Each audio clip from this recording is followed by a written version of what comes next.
E aí, pessoal, beleza? Rodrigo Bibo do site podcastbibotalk.com. Como é que vocês estão? Espero que vocês estejam bem. Faz tempo que eu não apareço aqui sozinho para trocar uma ideia com vocês. Eu espero que vocês estejam bem. Se você já conhece o canal, já chega naquele comentário aleatório, já chega dando like. E você que ainda não conhece, caiu aqui nesse vídeo, sei lá por que alguém lhe indicou ou o YouTube lhe recomendou. E se assistir até o fim e gostar do conteúdo, se inscreve no canal. Chegando a 100 mil eu vou sortear 10 obras fantásticas de Bíblia, teologia. Vai ser um sorteio muito legal, mas eu quero chegar a 100 mil e conto com vocês. Gente, eu quero pensar um pouquinho com vocês sobre o que significa ser filho de Deus. Significa uma série de coisas e a gente poderia elencar aqui uma série de características daqueles que são filho de Deus, né?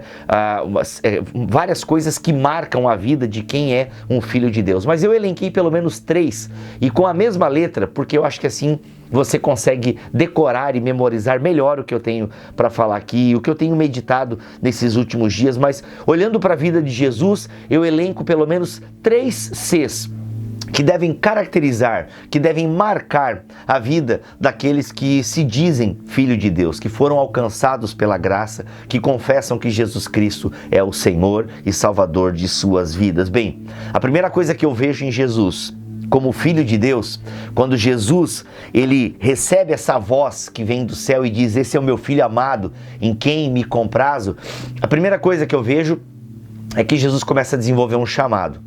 Jesus ele começa a desenvolver o seu chamado após o seu batismo.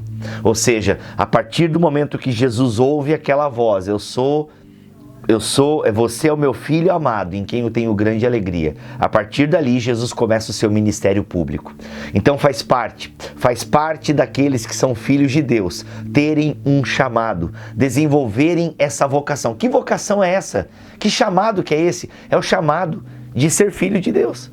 E quem é filho de Deus, desenvolve esse chamado. Bíblia, eu não estou entendendo. Bem, se a gente olha para a vida de Jesus, principalmente em João capítulo 5, aliás, eu queria que você lesse João capítulo 5, vai ficar evidente para você que o chamado tem a ver com fazer a vontade do Pai. O chamado tem a ver em trabalhar junto com o Pai. E em que o Pai está trabalhando? Em que Deus está trabalhando? Bem, Deus está trabalhando na reconstrução do mundo. E Ele chama a igreja para trabalhar com Ele. Nós somos os embaixadores do céu. Temos o ministério da reconciliação. Então sim, você tem um ministério. Sim, você tem um chamado. Que chamado que é esse? Fazer a obra do Pai. E todos nós que somos filhos temos esse chamado. Então é o primeiro C que eu quero destacar para você aqui. Chamado. Ser filho de Deus implica em ter um chamado. O outro C que faz parte de quem é filho de Deus: comunhão. Eu e o Pai somos um.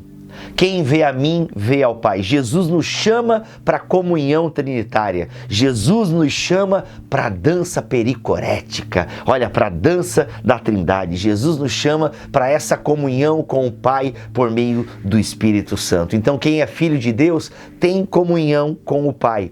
Quem é filho de Deus procura esse Deus. Quem é filho de Deus é automaticamente atraído para a presença desse Deus. A comunhão é fundamental para aqueles que são filhos de Deus. Inclusive, a comunhão é a marca de uma igreja saudável, como a gente pode ver lá em Atos capítulo 2. Por quê? Porque a igreja ela se dedicava de coração ao ensino dos apóstolos, à oração e à comunhão.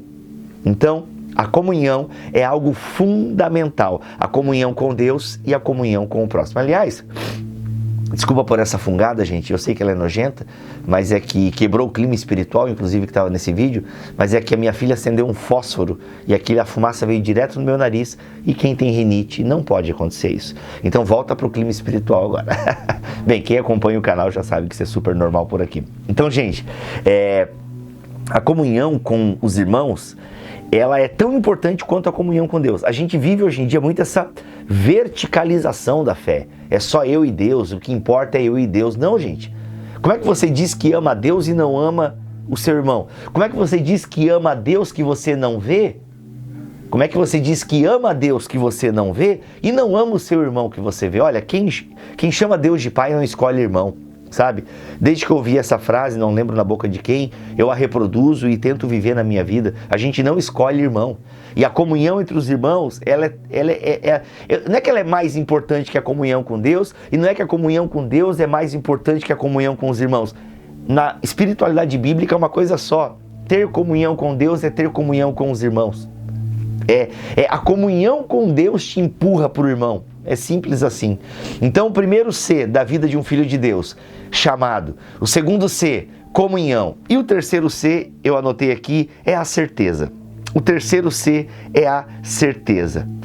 Quem é filho de Deus, ele tem certeza. E certeza do quê? Certeza da ressurreição.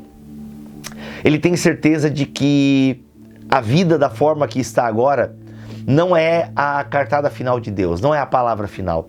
Por mais que a gente trabalhe nesse chamado para a restauração do mundo, a gente sabe que vai chegar um momento em que Deus vai assumir de vez o controle. Não, na verdade essa frase mal encaixada é Deus já está no controle. O que eu quero dizer é que a nossa participação vai encerrar. E Deus virá e será tudo em todos, restaurará todo o cosmos, a nova Jerusalém descerá. É nesse sentido que eu estou dizendo, Deus já tem o controle, tá? Deus já tem o controle, Deus é soberano, mas neste atual momento da história, nós cooperamos no avanço do reino de Deus, é o que a gente ora no Pai Nosso. Só que ainda vivemos a maldade, ainda vivemos momentos complicados. Aliás, o momento em que gravo esse vídeo é um momento de pandemia. E é um momento ruim, que parece que Deus não está no controle, mas Deus está. E os seus filhos estão agindo na pandemia. Os seus filhos estão agindo e mostrando o seu reino. E nós temos a certeza de que um dia o choro ele irá encerrar. Nós acreditamos que chegará um dia em que Deus será tudo em todos, em que a morte não terá mais poder. Ela já não tem mais poder sobre nós, ainda que a gente vá morrer, mas ainda que a gente morra, a gente sabe que vai viver. Então nós temos a certeza. Nós temos a certeza de que Jesus virá e colocará a cereja no bolo na história. Ele virá e consumará todas as coisas. Que já está, mas ainda não. Então nós temos certeza. Essa certeza de que Jesus voltará. Essa certeza de que ressuscitaremos no último dia. Essa certeza, ela nos dá uma convicção. Ela nos dá uma capacitação para o chamado. Sabe? Por que Jesus se entregou com tudo que tinha? Por que Jesus se entregou de tal maneira a suportar a cruz? Porque ele sabia que o Pai o ressuscitaria no último dia. A certeza movimentou Jesus. A certeza movimentou Jesus. E aqui você tem que pensar Jesus do ponto de vista humano. Você tem que pensar do ponto de vista daquele que suou sangue, naquele que chorou, naquele que disse, Pai, se possível, passa de mim esse cálice. Pense nessa perspectiva. Foi a certeza, foi a alegria que lhe estava reservada, como diz Hebreus capítulo 12. Essa certeza de que a alegria seria o resultado final daquele sofrimento. Chamado, comunhão e certeza são algumas das características que fazem parte daqueles que são filhos de Deus. Deus continue te abençoando. Até o próximo vídeo, se Ele quiser assim permitir. Fiquem todos na paz do Senhor Jesus. Valeu, gente. Deus abençoe.